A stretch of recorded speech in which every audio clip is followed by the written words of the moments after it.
Ready to start? Yeah, we'll let people file in briefly and then we'll get started here. All right, excellent, excellent.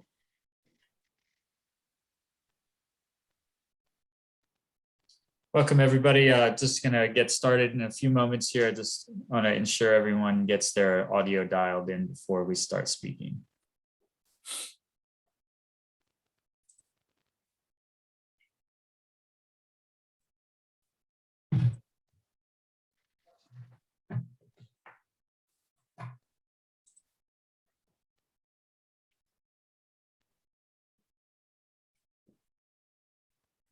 For a bit of a critical mass here as well.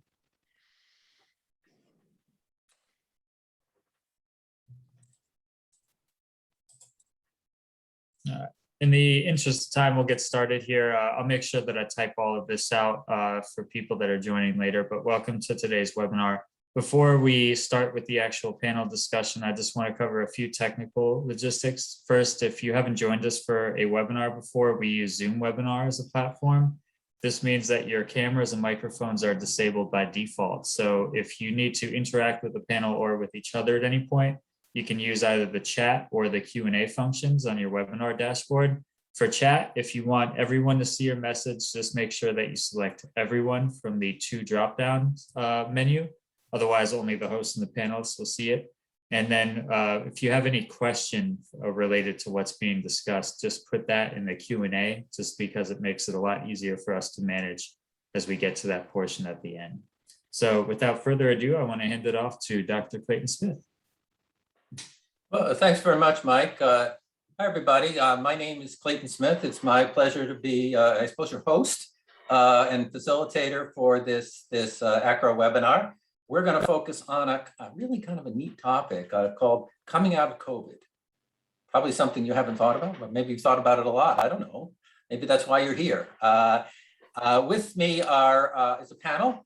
And what we're going to do is I'll present a few things, and then we'll go right into our panel discussion. And then we'll take questions from you at the end. So why don't we start and have our panelists introduce themselves. Susan? Thank you, Clayton. Hello, everybody. My name is Susan Allen, the Director of the International Student Initiative at the University of British Columbia. Alicia?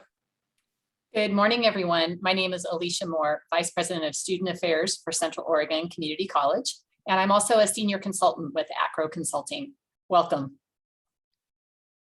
And Kimberly?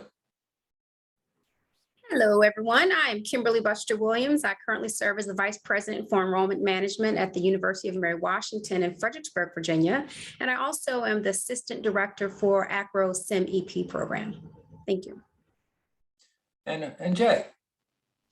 Good afternoon. I'm Jay Goff. I'm the Vice Provost for Enrollment and Student Success at George Washington University in Washington, D.C. And I'm a longtime coordinator and supporter of the Acrosem Conference. Well, thanks, everybody. I suppose now you're going to make me say a little bit more about me. So here you go. So my day job is I'm a professor at the University of Windsor. That's in Windsor, Ontario, just across the river from Detroit in Canada. I am the director of the Acrosem Conference. Like Alicia, I'm a senior consultant with Acro Consulting. And there's probably some other things I could tell you, but we'll skip over those for now. Okay. All right, we're going to jump right into some slides. Mike, if you could kind of get us started. Mike's in slides. Do you not see what's on the screen? I can't see anything on the screen. Does anybody see the overview? I see them now. Thanks. Okay, everybody. So what we have here is this is the overview, the kinds of things that we'll do. In the first going, I'll give just a little bit of information on the COVID-19 reality we're in. Probably not a big surprise to many of you, but I thought it might be kind of good to kind of get the facts out. SEM is all about evidence, and so we're going to share some evidence. We're then going to ask our panel some questions about their key lessons they've learned, what they see as the most significant challenges, how they're planning to move beyond this COVID period, and in particular, how we're addressing the special populations that have been affected by the pandemic more than others. Mike? And so let's jump into the reality. You can just keep going, Mike. So what the first group here is, I'm going to share some data that comes to you from the US, from the National Student Clearinghouse. They collect good data, and so I'm going to share that with you, Mike. So here we go. In the US, the post-pandemic enrollment rebound everyone wished for has not come to pass. Does that sound like a strange statement? College and university enrollments are still on the decline for most institutions. Undergraduate enrollment fell by 3.2%, echoing last fall's 3.1% decline, for a total freshman drop as of now of about 6.6%. Now that's in the US. Public two-year institutions got it worse. 5.6% decline in enrollments this fall compared with 9% last year. Total of 14.1% net decline, and I'm sure Alicia will have some things to say about that. We've also seen that selective institutions, interestingly, have not seen the same experience. They have the highly selective private institutions, and Jay perhaps can talk a little bit about this, saw an 11.7% increase in freshman enrollments compared with an 8.7% decline last fall. So it looks like the selective private institutions haven't rebounded. And the highly selected public institutions saw a freshman enrollment increase of 1.2% this fall. Not as big, but it's still present there as well. So whether you're public or whether you're private, if you are selective, you have a different experience. Mike? So it's hitting some populations harder. I think many of us know this, but I think this is worth saying. Acro has a firm belief that we are to increase access for all students. And so let's talk about this. So Black students and white students saw the largest undergrad enrollment declines this fall, with their numbers dropping by 5.1 and 4.8% respectively. Latinx undergraduate enrollment fell by 2.4% this fall, compared with 2.8% last year. Asian undergraduates saw a 2.2% fall compared with a 3.5% last year. And Native American undergraduates declined by 4.4% after experiencing an 8.8% last year. So what this tells us is that, and the reason we're going to ask the question of the panel toward the end of our time together is, how is this playing out for you? What are you seeing? Go ahead, Mike. And by age, the number of dually enrolled high school students bumped up. Not big, just slightly, 0.7%, while enrollment of students between 18 and 20 declined by 2.6%. So it's that age group in particular that we see an impact. The 21 to 24 group fell by 3.1%. Still growing, still dropping there as well. Enrollment of students older than 29 fell by 3.3%. And students aged 25 to 29 saw the largest enrollment dip, 8.3%. So the finding here is that no matter what age group we look at, there's an impact. It's a little bigger impact the older, but it's pretty significant even in the traditional going to college rate. Graduate enrollments, 2.1% up this fall. And the number of international graduate students, which is something we watch very carefully, has quickly rebounded, rising by 13.1% this fall after a drop of 7.8% last fall. And that's good news. Mike? So this is Doug Shapiro. I will be Doug Shapiro for just a moment. I can't look quite that good, but Doug Shapiro. And Doug is the vice president of research and executive director of the National Clearinghouse that keeps all this data. And these are his findings. He says, we've really not seen declines across the board like this before. That's huge. So he's looking at all the data that he's collected over the years, never seen anything quite like this. A lot of those freshmen who didn't show up last year, they didn't come back. We thought that they would just stop out and maybe come back the following year, but that has not actually played out at many institutions, but not at all institutions. And the longer students are away from school, the harder and harder it becomes for them to come back. I think we've known that for a long time. That is, when a student drops out, if they don't come back in a year or two, the likelihood of them coming back in 3 and 4 years, of course, is lower, and that's been the case for some time. Mike? And let's talk about Canada now, because Susan's here, and we want to certainly not give the Canadian perspective. In fall 2020, enrollment at Canadian universities grew by 1.5%. Now that is a whole different kettle of fish than what we were just talking about. And applications to Ontario universities, the largest province here in Canada for going to college and university, it increased for fall 2021, but it was driven from students not coming directly from high school. That is, these are people who are coming out of our community colleges, who are coming out of the workforce, who chose to go back to school, probably because that was a smart decision for them for job-like reasons. And in New Brunswick, we have some new statistics that are just out, showing a full-time increase of 3.2% after a decline of 17% last year. But that's, of course, driven by international students.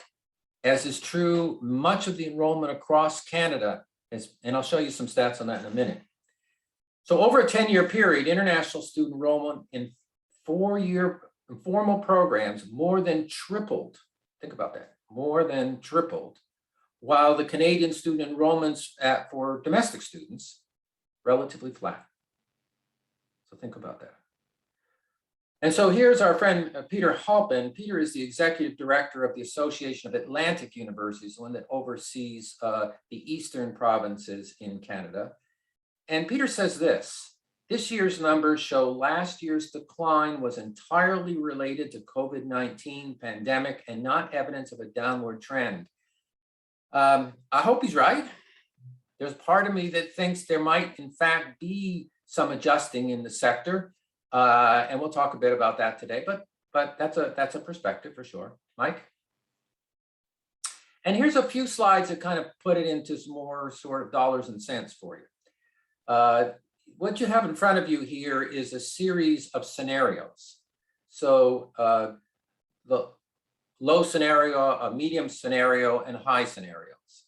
And the blue that you see kind of sticking down there, those are the high scenarios. Those are the ones kind of worst case scenarios. And then the light blue is the one that says, you know, things aren't going to be quite so bad. I'm going to be optimistic, sort of a scenario. But notice there's not much above the line. That no matter which scenario we look at, we're seeing lost revenue for Canadian post-secondary institutions, with a couple of exceptions. Mike? And this is the change in domestic and international students I was alluding to before. These are student permit holders, or what's called study permits here in Canada. And you can see the line are different here. So the Canadian student is that blue line. See that kind of flat? And then you see the orangish line, that one's growing. And then you see the valid study permits, that's even growing even faster. So this notion in Canada that we're doing something for international students that they're responding to is very real. And it is very much at center of how it is that we were able to, if you will, rebound perhaps a little bit faster with regard to COVID. Mike? But Shannon Day in the University Affairs, which is Canada's national university kind of magazine, she comments as follows: it's important not to be here.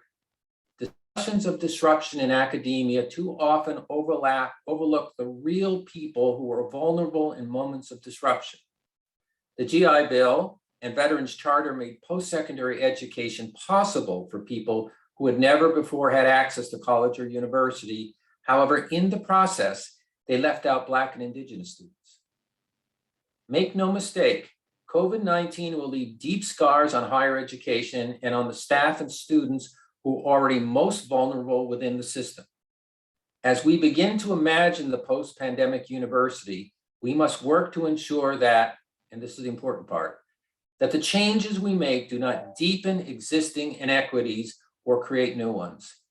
So when I when I had a chance to review all that data and think on what Shannon was saying there, I thought it's time to bring this cast together today and to get the sense as to what's it like at the institutional level, not just in a macro level, not just talking broad statistics, but what's it like on the ground. So the panel that I have in front of you today, we're going to ask some questions to. And if you will, I'm going to jump in and do it right now. So I'm going to start, who should I start with here? Jay, I'm going to start with you because I know you're an experienced panelist. What are the key lessons learned as you and your institutional colleagues confronted the pandemic experience? Jay. All right. Well, thank you, Clayton. When we think about kind of what were the key issues, I've actually been working with a group on my campus where we're actually kind of assessing the the impacts and this whole idea of lessons learned, kind of trying to do it from an internal assessment perspective.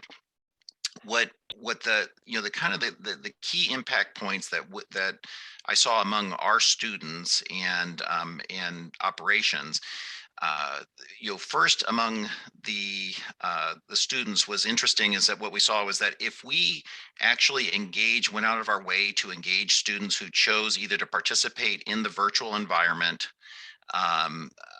or those who decided to take a leave of absence, that as long as we stayed engaged with them, our ability to retain them pretty much stayed static with kind of almost at the level where we were before. And that was a surprise. So one of the lessons that we learned was what we know in our recruitment and retention process is that segmentation is where you cannot use one message across the board for all students. And it's really, really important to kind of identify what are these micro trend items that impact each one of the different groups. So for example, one of the things that we were most concerned about was that we would see significant enrollment declines based on the large numbers of students who at George Washington University, we went into virtual environment for 17 months. So from March 13th all the way of 2020 to August 20th, we had virtually no in-person, we had not many in-person classes. And we had hundreds of students who said, I don't feel comfortable learning in the online environment, and I'm going to take a leave of absence. And our concern was that those students, we would not be able to keep them on track to finish their degree, that we would not be able to get them to return to the university. And so early on, we decided that we would treat it just like we would a focal population group, and so we actually created one team that worked specifically with students that were LOAs, that were leave of absence students. The interesting thing that we found out was, by doing that, we actually identified we were able to identify the issues and the engagements that the students were seeking. What were the unique situations that they were in, and respond to them more appropriately, more authentically. And stay on top and time wise. What we ended up happening was, for the students who did participate and started in the virtual environment, we matched almost our regular post-pandemic retention rate of about 91%. Of the students who took a leave of absence, our fear was that typically we saw only about a third of those students traditionally had returned. We had over 72% of those students re-enroll. And some of those students have already contacted us saying that they want to come back.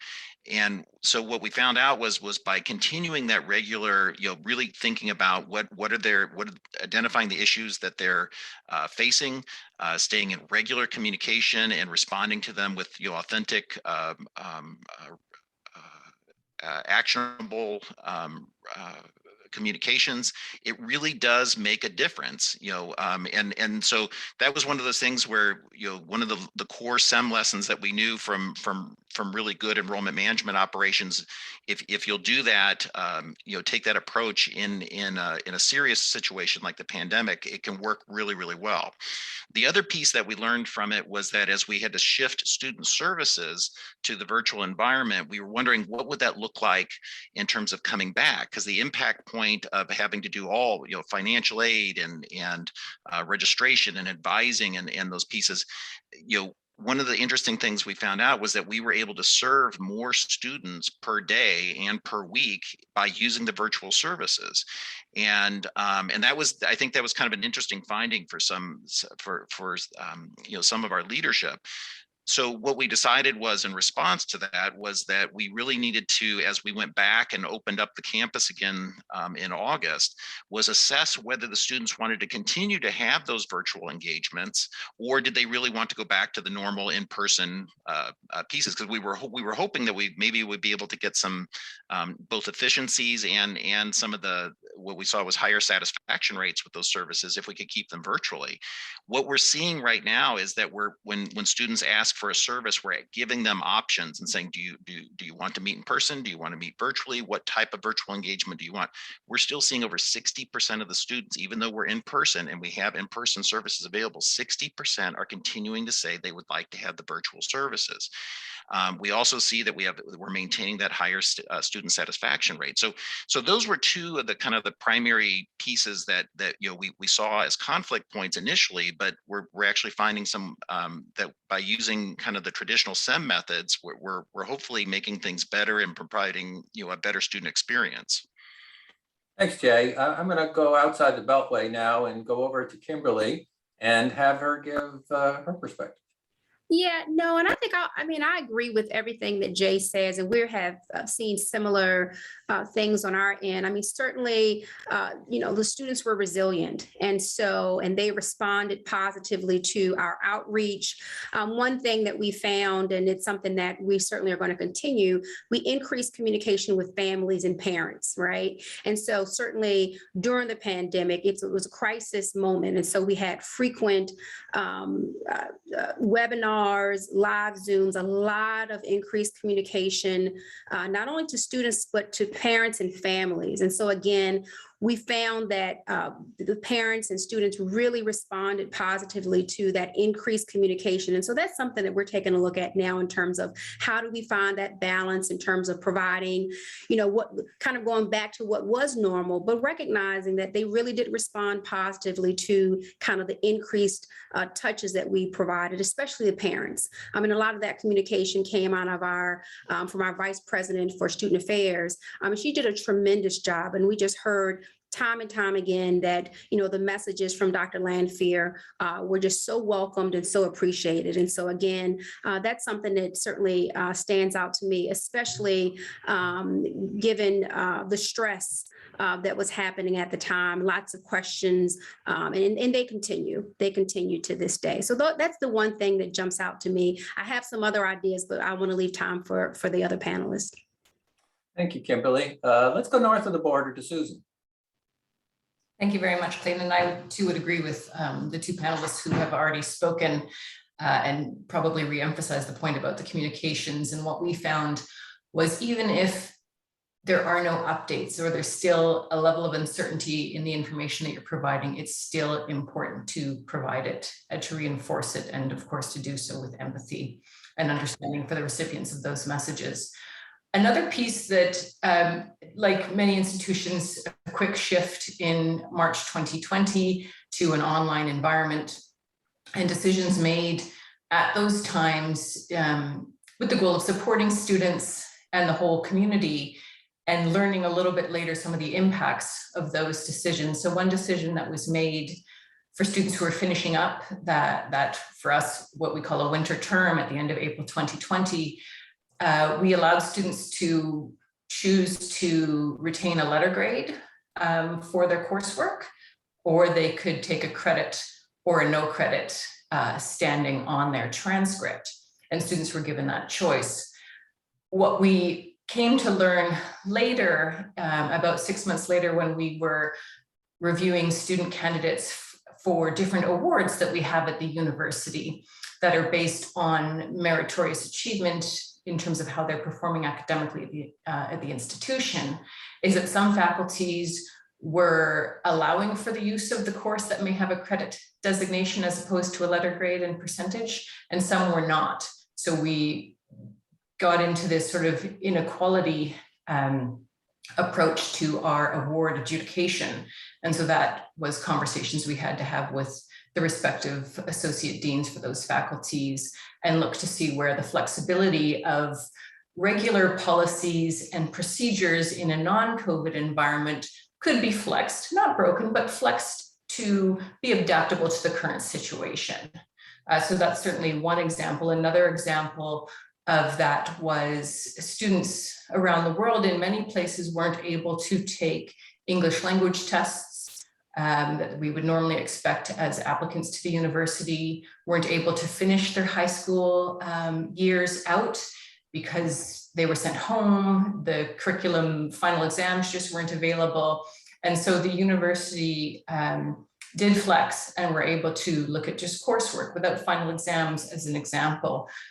But then a few months later, what we figured out is what then do we do about transfer credit for students in IB, A-levels, AP, where exams weren't taken, where normally we would require those sort of official final results. So those were some lessons learned for us about making decisions early on to really try to benefit students, but learning a little bit later some of the consequences of those decisions too. Thanks, Susan. That's great. Let me turn to Alicia. Yeah, again, like everybody, great comments and agree with a lot of them. I'd focus my comments on two different areas, one on the student perspective and one from an internal process management. And from a student perspective, the one thing that I'm glad we thought about in advance was how many students started with us last year, fully remote or fully online. And all of a sudden this fall, they're here in person. They don't know where the bookstore is. They don't know where their classrooms are. And so to not take for granted that students who are now back with us in person need that transition support as well. So we scrambled and created a mini orientation for new to campus, but not necessarily new to the college itself type of orientation to build that student connection, student engagement, and ensure that they were feeling confident going into the start of fall quarter. So remembering that our students all face different transitions from when they go to one type of learning environment to a different learning environment. The other piece that jumps out at me is from an internal process standpoint. We all did this, but as I look back on it, it is amazing what we were able to accomplish and redesign in such a short period of time that pre-COVID would have taken us 2, 3, 4, 5 years worth of conversation, right? And some of that is changing to more contemporary practices, and some of it is getting rid of the old school stuff that's been around forever. And we wanted to get rid of, and this sounds so small, our paper add and drop forms. And we knew that that was going to be a huge lift for a lot of folks because they just love these, we call them the blue forms. Yes. We got rid of them like that during COVID, and no one has missed them now that we're back in person. So whether it's really simplistic operational pieces like that, or something more substantial to talking about some of the things Jay mentioned about offering fully virtual services in key areas throughout the college and ensuring those processes going forward, really does look at that business process side of what we do from a SEM perspective. And I was impressed with the big lift that not only my team did, but all of yours as well. So it was an amazing transition period to see what great work we could provide in so many different modalities for our students. Thank you so much, Alicia. Mike, let's go to the next question.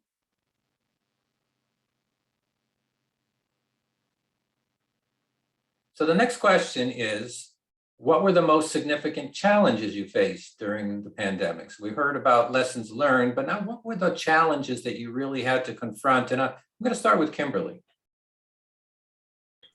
Thank you. I think to Alicia's point, certainly we were making pivots very quickly, but we still had some areas where, for example, we had a lot of paper still. And so we had kind of, this continuity of services and making sure that we had a plan in terms of, although everyone technically had been sent home, we had folks that still had to come to campus to do some operational things. And so what did that calendar look like? How could we do it safely in a way that maintained the different protocols that were in place? And so I do think that although we were able to make a lot of pivots, there were some things, just given some of our technology and where we currently are, we were still limited. And so certainly that gives us, a sense of urgency to kind of bring some of those things up to speed now. But in real time, the reality is that we just weren't there. And so it did require for us to make accommodations and just, come up with a way for certain folks to come to campus to take care of some the pieces that just couldn't be done remotely, because on the technology side, we just unfortunately weren't quite there. So that's the thing that stands out the most. All of our admissions and a lot of our pieces were they were able to work remotely, but not everyone. And so we had a small percent that still needed to come to campus to take care of some things that just couldn't be done remotely because the technology and the systems weren't set up. Thanks for that, Kimberly. Susan, what are the challenges that you faced? I think a more recent one that we faced was resuming in-person classes this past September. So September 2020, at UBC, everything was online for that whole academic year. So it was very clear cut, it's online. For September 2021, all the public institutions in the province received sort of a mandate, if you will, from the provincial government that we will return to in-person teaching and learning for this new term. And that was based on the assumption that the province would be what's called level 4 in terms of the global pandemic, which just means like no masks are required inside. You still have to stay 6 feet apart, but just sort of normal contagion protocols like what you would follow with a common cold, for example. Unfortunately, the province never advanced to phase 4. We're still in phase 3. And so that then became a question about, well, how in person are we versus online in terms of our course offerings? And that decision didn't really account for the realities that many of our international students, almost all of them, are faced with globally in terms of their ability to travel, restrictions in their home countries, different financial situations as a result of the pandemic, study permit processing delays through our consulates and embassies abroad, because in many places they were shut down and continued to be shut down for most of the spring and into the summer. So really trying to navigate how can the university best support all the students, as many students as possible, those who want to be in person through offering in-person courses, but at the same time, maintaining a level of online presence and course offerings for the students who just literally are unable to arrive. What are the implications of that on our student services? What are the implications of that on the teaching faculty as well? So I would say by and large, that has been our greatest challenge, or I suppose our most recent challenge that we are still working through. We have online and in person at the moment, with looking to phase more and more in person. Having said that, we still have a number of international students who are unable to travel at the moment. Thanks, Susan. Let me go to Alicia next. Great, thanks, Clayton. I'm sure we could all have a laundry list of challenges that we have, but the one that jumps to mind is for those of us who have institutions that serve a very significant rural community. My own institution, the service area is 10,000 square miles with about 6 population centers, and the rest is very dispersed. We were very surprised at the lack of technology and internet service available throughout such a wide range. I had no idea something called satellite-based internet actually existed and how often that doesn't work. And so how do we work to get technology into the hands of students or our employees who live in those more rural areas of our service district? A lot of that has since been taken care of, but we still continue to have significant issues along those lines. And so we caught ourselves a little bit taking for granted what our experience might be in one of our population centers is wildly different than what we see in our more remote areas of the district we serve. The second piece is pretty similar to Susan, but with a bit of a twist for me. I think we all thought 20 years ago, online education was going to take over higher ed in the United States and across the world. And it did in some pockets, but it never expanded to the degree we had envisioned. And now with COVID and a lot of our programs and classes offered online or remote, really trying to strike a balance of what programs should be in person, what programs should be online based on our students' needs. And of course, we always need to have faculty willingness there as well. And so looking at that appropriate academic program mix, if we want to put that enrollment management lens on it, what's that program mix that is best going to serve the needs of our students in the ways that they best want to learn? So that's our current challenge, and it's one we're struggling with. So would love any advice anybody's willing to share. Thanks, Alicia. Jay? I agree with what everyone, the other points that they're bringing up. I mean, because there are a lot of challenges. One of the pieces that we realize is that being significant service units was really, I think, one of the challenges that continue to grow was our ability to support staff. On our campus and other campuses, I know the financial situation required where there were actually staffing reductions, due to budget mitigations, and that created some significant strain. And I think one of the things that we recognized was initially most of the staff, I mean, they love the institution, they love our students, and they want to do the best they can. And we were seeing significant levels of staff burnout, where they were starting very early in the morning, going into the evening, going into the weekends, simply trying to make sure that we didn't drop any balls. And we did an amazing job with that. But I think the lesson for us that came back was that even throughout the process, and especially now that we've gone back to campus, is that the focus on staff development, on staff training, and staff appreciation is realizing that our institutions will not work, and George Washington University is the same, will not succeed at the levels that we normally have if the staff aren't there, aren't ready, and equipped to do the great job that they can do. And that for sure was something that we struggled with, and we're trying to kind of come out with a way to trying to think about how do we transition out of that, because there's a lot of burnout that we're seeing, and we're trying to find ways that we can support them better. So again, if there's any ideas on that, I'd love to hear what people have to say. If I could follow up on Jay's point really quickly, I think one of the things that stands out to me is that with some of our we have a coop, like I'm sure other folks, everyone has kind of your operations and what do you do in an emergency. And what I think to Jay's point is that those in retrospect now we're usually around weather related short-term events, and not for events that were going to last so long.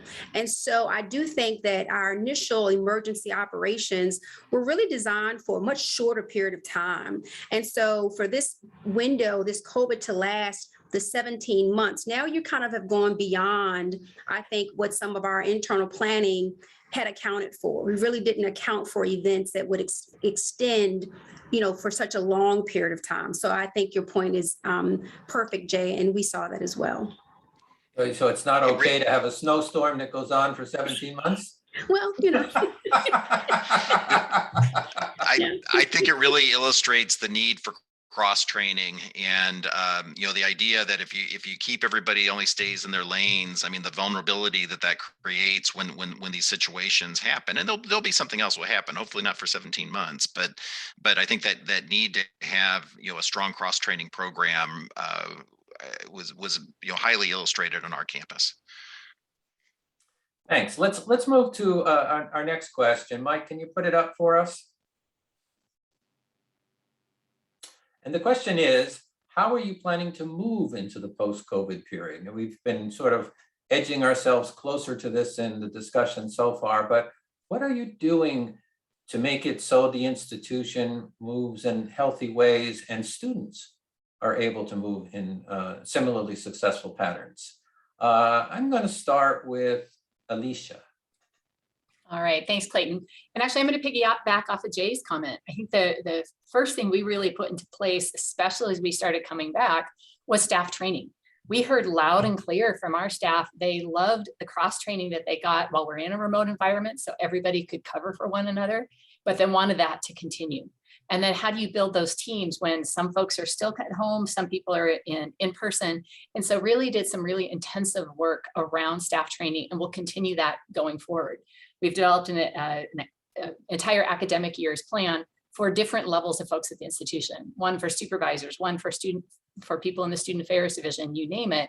And that training and that team connection and reconnection is probably one of the more critical things from an employee standpoint. From a student-facing standpoint, we talked about, Kimberly used the word pivot. I hope that is one word in our vocabulary we can get rid of after the pandemic is done. But that fast, quick pivot we all did, some of our stuff was really, really good and ready to go. Other stuff we slapped together in the heat of the moment. My own institution had 7 days to close, but we had to get that stuff out. So now it's time to step back, slow down, and look at that and make sure that it's at the high quality level that we're used to producing, whether it's a video or remote services or Zoom technology or whatever the case may be, is now revisiting that work that we really kind of shoved together at the last minute and ensuring that it has the quality service that our students are demanding. Thank you, Alicia. Kimberly, can you tell us a bit about what you're doing at your place, or what you're thinking about, what your thoughts are about preparing for the post-COVID? Yeah, no, I agree. And just real quickly, I completely agree with Alicia. And I do think that we're in the same place in terms of really determining kind of what do we keep, what do we do away with? Again, things that were brought on pretty quickly in the moment. And so I do think that analysis has to take place. We're currently reviewing again and trying to determine, kind of where is that balance in terms of the things that we do really want to continue with and things that we just know we move towards really in an emergency situation. One of the things that I think we're also having to do is to kind of look at our predictive models. Certainly, those historical, those trend data will not be as useful as they've been in the past. And so really trying to kind of recalibrate some of the modeling and really trying to come up with some models that will get us through the next couple of years until we can stabilize a bit. And so really that's kind of a piece that we'll need to do, just because, again, some of those models are not going to be as helpful because, again, we've had such disruption and such change in patterns that we're going to have to look at those models and monitor them for the next couple of years until we feel comfortable that we're back to a place where they can be predictive, or a little more predictive, I should say. So Jay, how about you? One of the decisions that we made about midway into the pandemic was we recognized that we didn't know what was happening. And I talked about this I mentioned this just slightly before. And so what we decided to do was to set up a series of what we called micro trend task forces. And my rule has always been, for whenever we have SEM committees or SEM councils, is I always insist that they be anecdote-free zones. No one is allowed to say, I know a student where this happened, or I know someone where this happened. We want it to be based on data. And I quickly realized that that wasn't going to work, right? Because we had all kinds of things that were changing rapidly, and some of them needed to be, needed a lot of attention, and some of them, we needed to kind of vet out and not let it, disturb the work that we were doing. And so we created 5 microtrend task forces, and what they did was they met sometimes once a week and sometimes up to 2 or 3 times a week for 30 minutes. And these were short meetings. I'd like to call them standing meetings. I don't know if people were actually standing because I could only see them on the screen. But the idea was to come and talk about and have all the players at the table. If it was in student services, if it was retention and registration, if it was, with recruitment, if it was, financial aid and affordability. But we had all the university players at the table so that we could vet things that we were hearing right away and say, okay, yeah, this is something we need to spend more time on. Nope, that's something that, that was a misunderstanding, and we can move forward. As we've gone back to regular campus operations, we had some of the deans and some other leaders said, are you going to keep those microtrend groups going? Because that was really helpful in helping us kind of understand changes that we haven't had to deal with before. And so that's one of the things we're using as a transition piece, is that we're going to continue using these microtrend teams at least through this academic year. I don't know if it'll be a permanent part of our strategic enrollment management operations, but it really helped us identify issues, problems, and verify if we needed to take action or not on a much faster basis. Yeah, and just a little bit of advertisement, Jay is going to be talking about that at the upcoming SEM conference. So very good. Susan. Thank you, Clayton. I'm aware of time and we still have a question. So very quickly, I could probably sum that up in one word, which is really hybrid. UBC-wide right now is piloting a one-year pilot with regards to hybrid working arrangements where people work from home part of the week and in the office part of the week. It's a one-year pilot, and we'll see what happens next summer when that is done. With regards to continuation, I think another hybrid element for us as a recruitment unit will be, as Kimberly said, sort of assessing what innovations have we created, what do we want to retain, what past practice do we wish to resume, and how do we balance the two of those together? In short, that's what I would say. Thanks, I totally agree.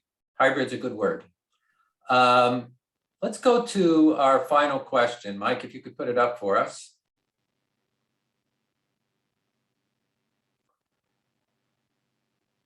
And this is my favorite question. And it's because I believe that the pandemic has played out differently for many of us. It hasn't been a one size fits all. And I'd like to take a moment to talk about what you are seeing on your campus, in your communities, and the people that you converse with about this.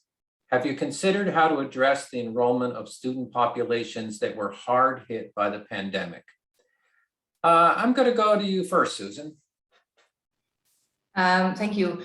So I think it might be relevant to start with what is presently available at the university, and I will probably default more so to what's available for international students. But we do have a very robust, what we call International Student Financial Assistance and Awards program, which is, we receive an allocation from the tuition that international students paid as a percentage each year and every year. And with that, we have multi-year entrance awards, what we call in-program awards, as well as funding to support experiential learning. And that has been around for 20 years.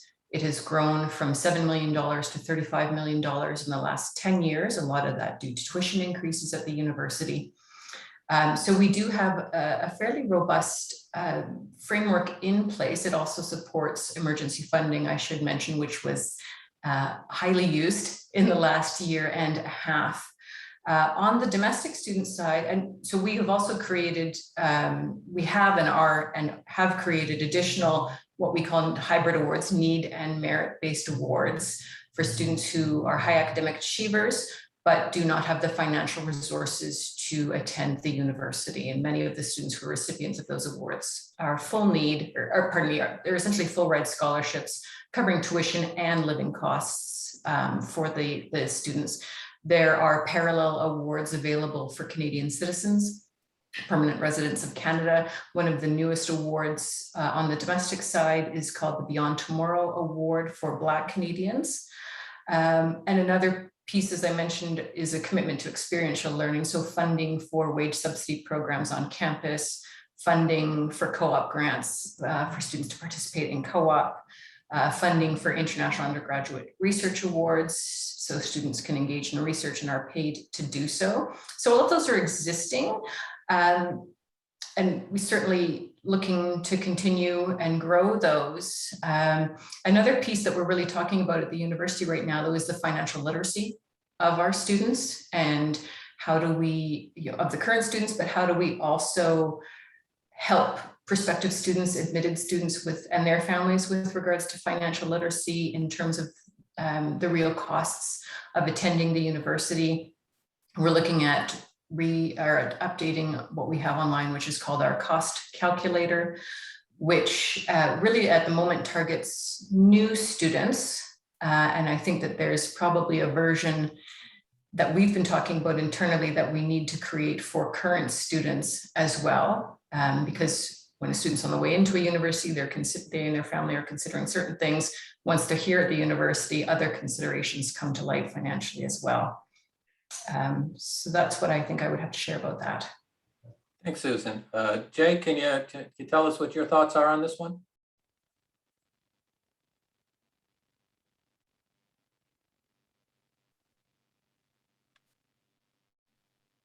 Did you say me? I said Jay, yeah, Jay. Oh, okay. I'm sorry. Are you listening, Jay? I was, but I didn't. I thought I heard something else. I think in terms of when we're, I think the affordability components, is really going to be needs to be a primary focus across the board, and I really like hearing some of the planning that Susan is talking about. I think this is a time where we really have got to think about not only how do we make it affordable, but also focusing on what are reasonable amounts of debt that we can ask students to assume in terms of completing their degrees, especially if we want to have higher participation rates and higher program completion levels. And so I like what she had to say, and really thinking about looking at individual students, not just affordability overall, but kind of thinking about what can we do in terms of setting goals internally and working on projects that will really create reasonable levels of debt, making sure that in terms of percentage of income that students and families are having to commit towards earning their degree, completing their degree, being, I think, clear about that both internally and externally are I think are paramount to us at this point. Thanks very much, Jay. Kimberly, can I go to you next? Yes, and I was thinking the same thing in terms of the financial piece, kind of following up on what Jay's talked about, especially given that some of the pandemic relief funds are going to soon go away. I mean, those were obviously they were pandemic relief funds and they helped a lot of families, but those were not certainly going to be permanent resources. And so really how to look ahead, recognizing that for families that, were able to not take advantage, but there was an eviction moratorium in place. There were other things happening that really provided at least some temporary relief during the pandemic. And now those things are going to move away. And so institutionally, are there things that we can at least plan for on a small scale, whether that be looking at, again, some of our foundation dollars, and again, in the short term, recognizing that we will have families that will have to, that will no longer have some of the pandemic relief funds that certainly helped out in the short term. And so I do think that being mindful of those financial stressors and continuing to kind of monitor the overall economy, and just again, recognizing that things have changed pretty quickly, especially on some of the supply demand side, and it's having a ripple effect. And so what are some of the things as an institution that we can do? And part of it is just being mindful and really trying to think ahead and trying to stay on top of it so that we're not taken off guard, and unprepared. Thank you, Kimberly. Alicia? Thanks, Clayton. Yeah, as we talk about populations hardest hit by the pandemic, for my institution, it mirrors a lot of what you all are seeing across the United States. And in particular, a couple different populations. Pell Grant recipients, we went from 56% of our students being Pell recipients down to 38% in 1 year. So we are losing a population of lower income students, and trying to get them back into higher ed and seeing themselves here is our first challenge. And along with that, a big decline in our Latinx and Native American students. And so to address these two areas, we have a pretty robust high school success, college success program in our local high schools, focused on African American, Latinx and Native American students to increase their high school graduation rates. Typically, those who go through that program are at 100% high school graduation rates and go on to post-secondary education. And that's about 90% of participants do that. And thankfully, with our relationships with the high schools, we're able to expand those programs specifically for those populations, and which is a boon for everybody in that that's a group that's also disappeared from our doors. Like Susan, to address some of our lower income students, looking at specialized scholarship programs, specialized grant programs, getting started, re-engaging programs. We have all sorts of different words we're tossing around, but how can we target financial aid, even with our limited amount of aid? As Kimberly mentioned, with the Higher Education Emergency Relief Act funds going away from a community college, our institutional discretionary aid is much smaller than most. But how can we be intentional with that? How can we leverage that to help those students who are most hit hard and get them back into the doors of higher education? I'm going to just add, weigh in just on this topic, because as a faculty member these days, I see the world from some slightly different angles. Students who I'm in touch with are talking about the lack of social connectivity. They're talking about being isolated. They're talking about being alone. In some cases, they're talking about anxiety, certainly mental health. All of these are very real. And what we have to remember, and I'm a little bit, my institution has not moved as aggressively as some of yours in terms of returning to in-person yet. But we have students on campus who have never been on campus. Okay, young people, people more mature adults, people coming from all sorts of backgrounds. I had an international student tell me that they just needed to go home. They were just so lonely. And so I think we have to remember the human dimension to all of this and how it plays out differently for each of us in our various contexts. And I would even add a further dimension, and that is the people teaching the classes themselves. I have to tell you that I haven't come out of my little basement office here for a while yet. And I'm so looking forward to going to Miami, to going to the SEM conference, because I get to go and do something like that. So that'll be fun. But I think we have to realize that all of the different players at our institutions, be they the students, their families, the people who teach, the people who support the learning, the people who administer our activities, we are all in stress.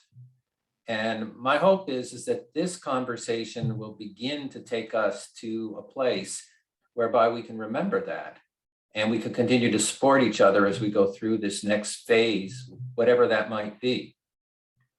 Mike, I'm going to ask you to put up the next slide. This is the advertisement slide, bear with me. The Acrosem Conference is coming up. It's November 14 to 17. And yes, we'd love to have you join us. These are some of the things that will be going on there. This year, we are continuing with the idea of workshops being part of the morning part of SEM. So they're 90-minute sessions, hands-on learning, not just best practices, but actually doing things and walking away with some skills. The afternoon is filled with the best practice sessions, which are always popular, some roundtable discussions, much like we're having here, but in person, a series of plenaries. And what's really important is the hallways, a place where each of us can come together and talk with each other and learn about the things that we're doing and show support to one another. So I think that I want to leave you with that. On that, Mike, do we have any questions in the Q&A? We do not at this time, no. Okay. We have about 2 more minutes, everybody. Are there last words that you might want to share? And anyone can jump in anywhere here.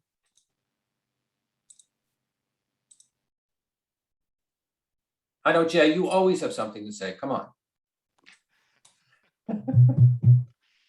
Well, I think the one piece that you talked about in the data on the front end, that the increases at the selective institutions this last year.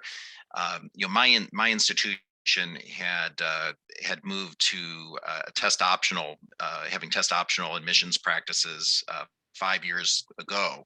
And we saw an increase in the number of applications, but also in the number of students that traditionally had been underrepresented, and had not been applying to institutions like GW. And I think that's what we're seeing in that data is that this the test optional and the virtual engagements, the virtual visits, it gave a broader range of schools that students could consider. And we saw increases in the total number of applications, and we saw greater diversity at institutions that had not seen that before. And so I think a wonderful message from this is that although these are there's some rocky times as you point out, but what it does say is that students want to be engaged and they want to have options and they want to know a place. If you can tell them how you can support their goals and support them, that's still going to be very, very important, if not more so now. Yeah, for sure, very much. Anybody else? I guess, the one thing I would add is we sometimes tend to get stuck in our institutional type silos. So I work in a community college, Jay works at a more selective institution, and yet hearing from panelists, all of us work at wildly different institutions, but I've got fantastic ideas from each and every one of you. So as we all leave this webinar and we think about some of the stuff we've learned today, to remind us all to not necessarily get stuck only calling our colleagues who work in the exact same type of institution, because just like any enrollment management work, you can really learn some amazing strategies, amazing philosophical foundations from colleagues at all different institutional types in the United States and in Canada and beyond. Yeah, I would echo that, Alicia. I think that the true secret of enrollment management is everybody talking to everybody. In your institutions, beyond your institutions. I mean, all of you are so kind to join us today and share your thoughts, but my hope is that I'll see you in the hallway one day and we'll have a conversation about something maybe completely different. And I think that's a marvelous thing. So let me stop there and thank you all for joining us today and thank our guests for joining us. This will be recorded and made available through Acro. And so if you want to go back and look at the tidbits that we shared or we're thinking about, you're certainly welcome to do that. And I wish you all a wonderful day. Thanks, everybody.